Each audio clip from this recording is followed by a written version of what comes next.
Hello again. This next chapter is called The Invitation. Roz was the first to arrive at the next dawn truce. She had an important announcement to make. The robot patiently waited in the great meadow as the sky slowly brightened and the animals slowly gathered. And once everyone was milling around and chatting, Roz began speaking in her perkiest voice. "Pardon the interruption. If I could please have a moment of your time." The crowd settled down and listened to their robot friend. "We made it through a terrible winter. A new generation of youngsters is arriving, and my son Brightbill has just returned to the island with his flock. I think we can all agree that there is much to celebrate. So, in addition to the dawn truce this morning, I would like us to have another truce this evening. We can call it the Evening Truce, or better yet, the Party Truce." The crowd began chattering with excitement. "I have planned a celebration," Roz continued, "and you are all invited. I will take care of everything. Just please meet back here at dusk. Oh, and I have a little surprise. Actually, it is not little, it is quite large. The point is, I have planned a celebration, and I hope to see you all here." "Sounds great, Roz, but I'm afraid there's one problem with your plan." Mr. Beaver blinked his beady eyes. "The moon won't be out this evening, so it'll be too dark for some of us to see."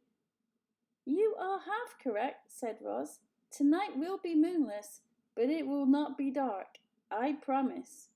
Now, if you will excuse me, I must prepare for our party. I will see everyone back here at dusk. Goodbye." The celebration. Dawn turned to day. Day turned to dusk. And just as Roz had asked, animals were gathering again in the great meadow.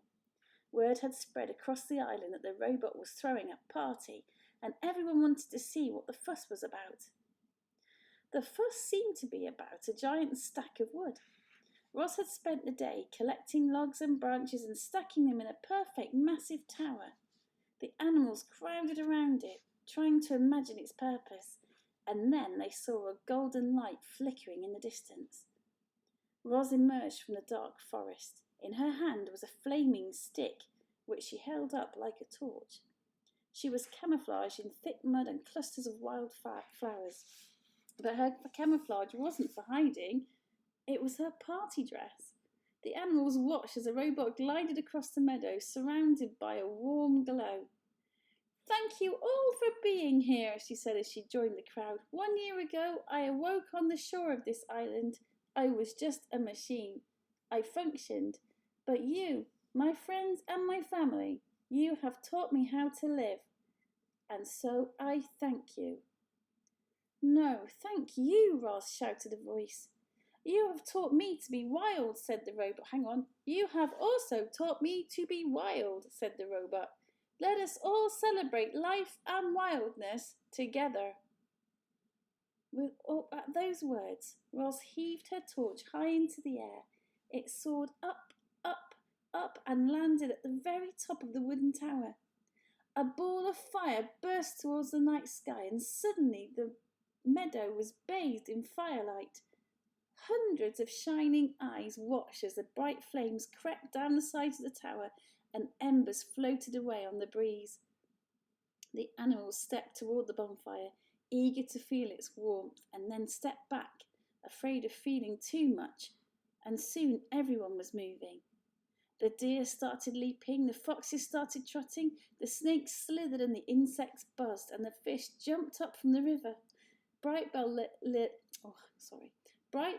led all the birds into the air, where they wheeled around the bonfire like a tornado of feathers. Roz sprang into a wild dance, her shaggy dress shaking and swooshing with each movement. It was a wild party, and it took our robot to make it happen.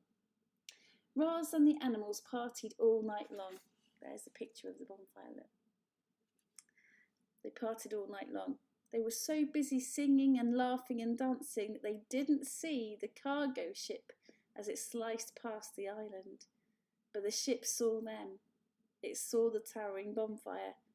It saw the robot, and then it quietly continued through the darkness. We'll find out what happens next. What significance does that cargo ship have? I wonder if you can think of what might happen next. Let's see if you're right.